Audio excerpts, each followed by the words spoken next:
Сәлем достар, бүгін сіздермен бірге осындай керемет 10 минутта дайын болатын ауызашарға да қазіргі кезде қойсаңыздар өте дәмді, тойымды болып шығатын асты дайындайтын боламыз. Ол үшін бізге қайнаған картошка қажет болады. Қанша керектігін астына жазып қоятын боламын осы видеоның астына. Егер көп жасағыңыз келсе, көбейтіп жасай бересіз. Сүтімізді құямыз. Жарты кеседей сүтімізді құямыз. Қандай сүт екені маңызды емес. Және тұзымызды саламыз кішкене дәмін кіргізу үшін. Міне осылай массаға пюре секілді қылып жасап алдым. Осындай лаваштарды алдым. Сөйтіп бөліктерге бөлеміз.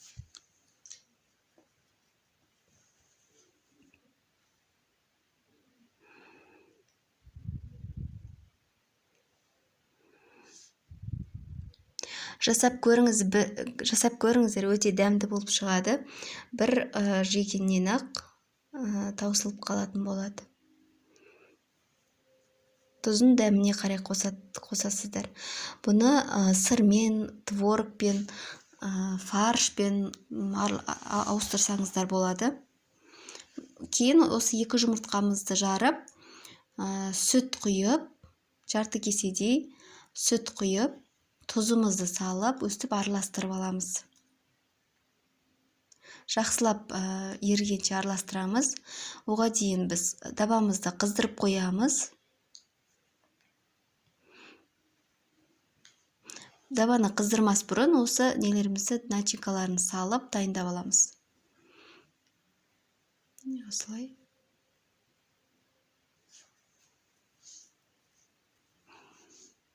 Осылай.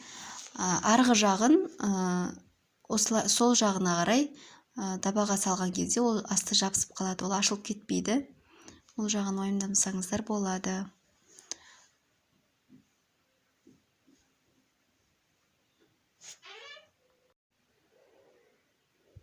Мінекей осылай жақсылап орап шығамыз. Тағы біреуін көрсетіп жіберейін.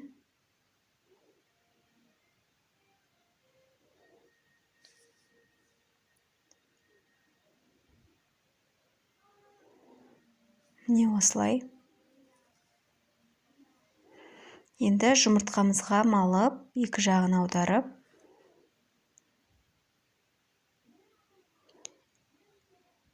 енді саламыз.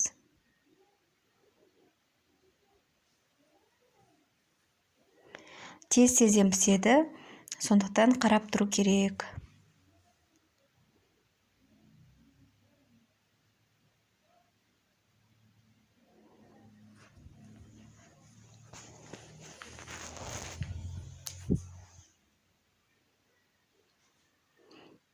Мінекей, менікі сәл қызарып кетіпті.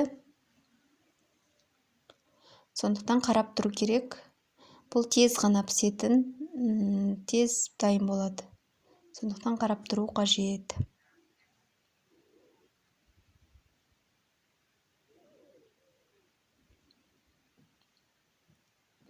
Егерде оңай рецептер іздеген болсаңыз, менің каналымнан таба аласыз.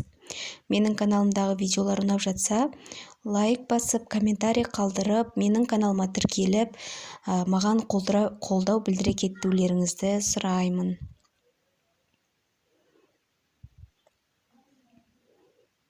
Осылай болып шығады.